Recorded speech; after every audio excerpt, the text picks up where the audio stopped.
And 1.5. Hello. Okay, it's not.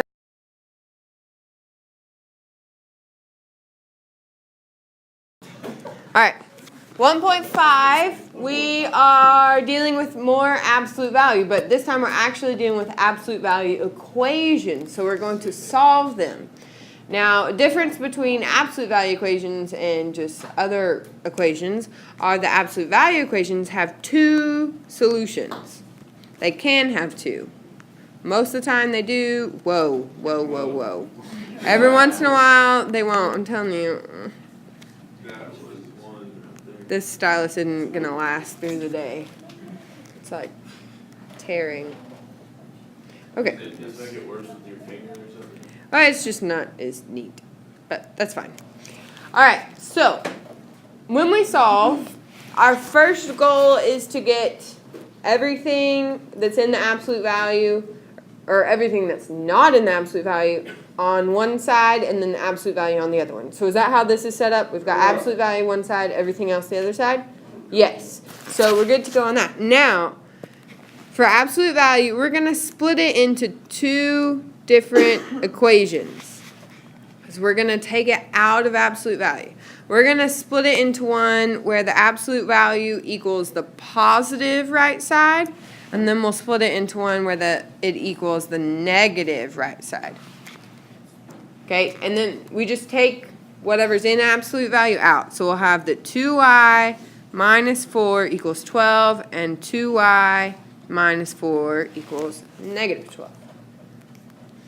Now let's think about why we do that. No matter what is on the inside, when it comes out, it's positive, right? Because absolute value, everything's positive. But we don't know if originally it's positive or negative in there, okay? There's no way to know that. So that's why we say that it could equal the positive or it could equal the negative. Now, we just solve them, okay? So what should we do first over here? Add 4 to both sides. So we get 2y equals 16. Now what? Divide by 2. Y equals 8. Y equals 8. Okay, there's one answer.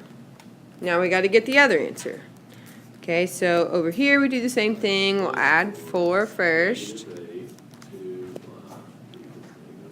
2y equals negative 8. So y equals negative 4. Divide by 2. Y equals negative 4. Now, in a little bit, well, I'll tell you a reason why you should check these, but you should always try to check your answers to see if you made mistakes. Okay, in algebra, it's easy to check our answers because we can usually just plug them back in. So let's do that. You can do it writing it down, or you can do it in your head. Sometimes it's easy enough to do it in your head. Like here, if we plug 8 in for y, 2 times 8 is 16 minus 4 is the absolute value of 12 equal to 12? Yes. Okay, so that one worked. Now let's do the other one. We're going to plug in negative 4. So what's 2 times negative 4? That would be about negative 8. That'd be negative 8. Okay, negative 8 minus 4. That'd be negative 12. So is the absolute value of negative 12 the same thing as 12? Yes. Yes, because when it comes out, it's positive. All right. So both of those answers worked. We did them right.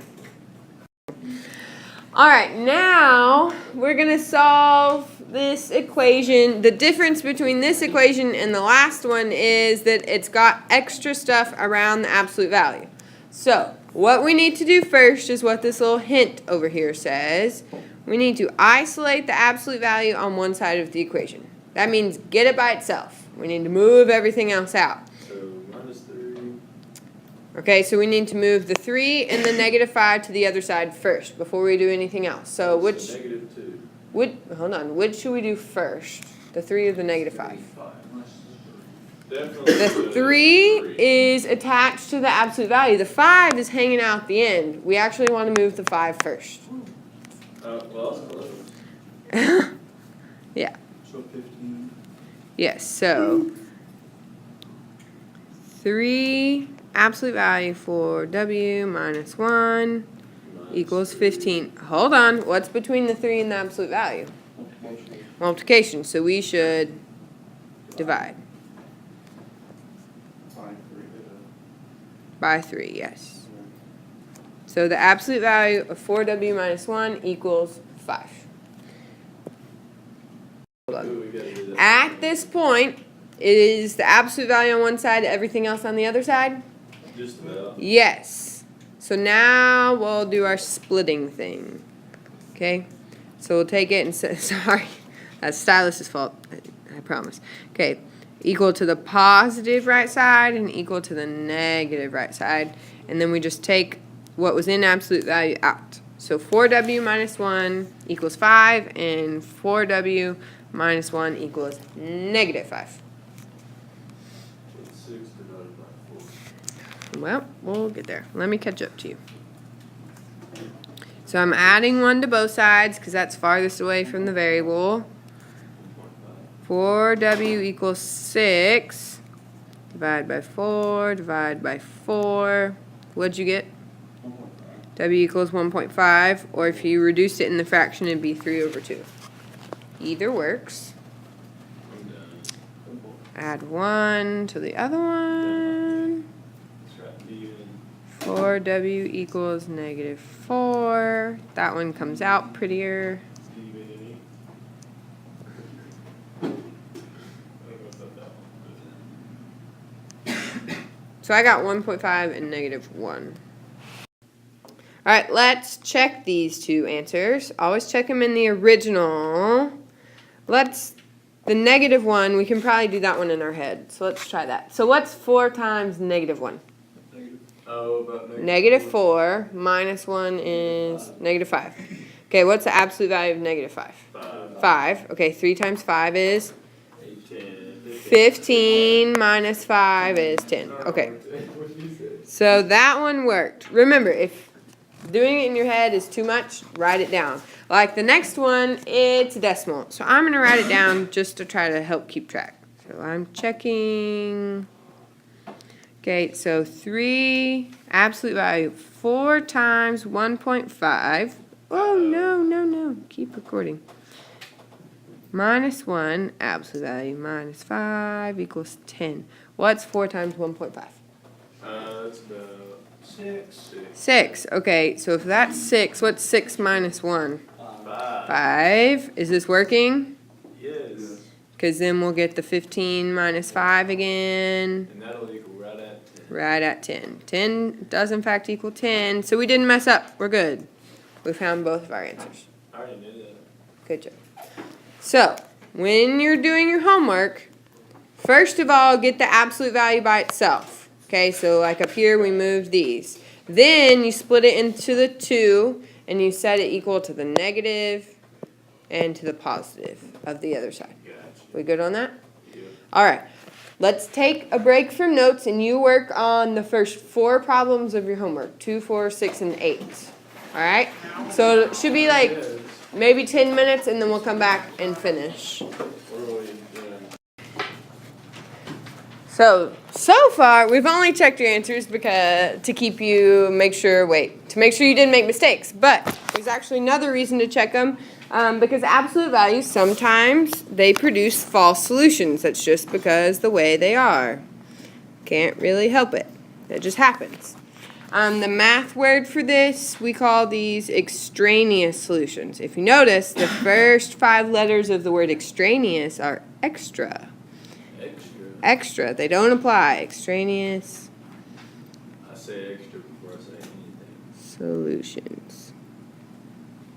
I can't see.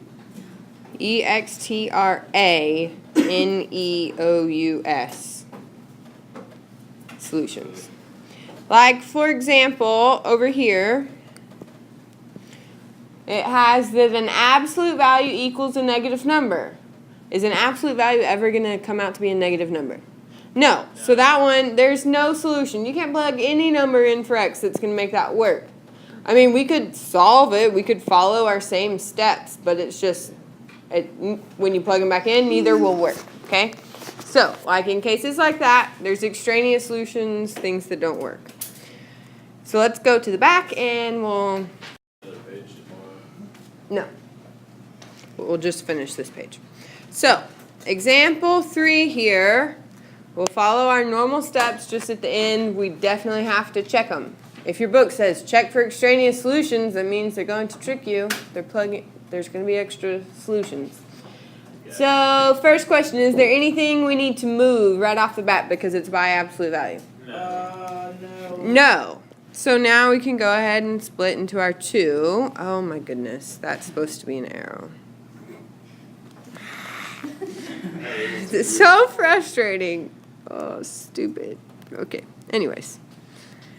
So we have our positive. Now, there's more than one term on this answer, so make sure when you make it negative, you make everything negative. So we're going to have to distribute that negative. Yeah. Okay, and then we have our 2x plus 5. And our 2x plus 5. I promise, once I get a better stylus, my handwriting will not be so terrible. I'll do this one first. Let's see, I'm going to subtract. You know what? Let's subtract 5 to the other side. Yeah, and we'll subtract the 3x to the other side. That'll make it Negative 1x equals negative 1. Now, we still have to get x by itself, so let's divide by negative 1. Divide by negative 1. X equals 1. So we're good on that one. Okay, we've got an answer there. Let's check the other one. So negative 3x. Yes. 14. Or 4, yeah, never mind. Okay.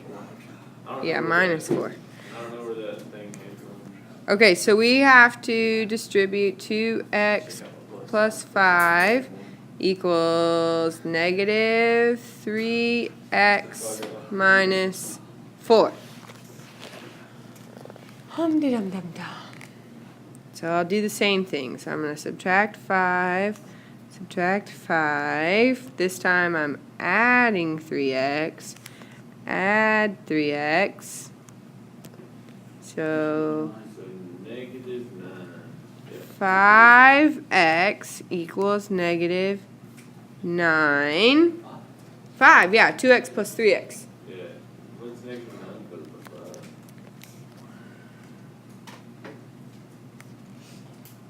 Negative 1.8 is the answer. Did you have to round for that? No. No, it's just negative 1.8. Yep. Okay.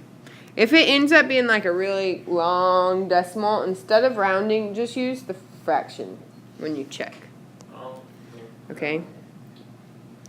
Are we good on finding those 2 answers? Yep. All right, let's check them. Let's go with the 1 first. I think we can just plug it in. So 2 times 1 is 2 plus 5 is 7. Absolute value of 7 is 7. Okay, so the left side makes 7.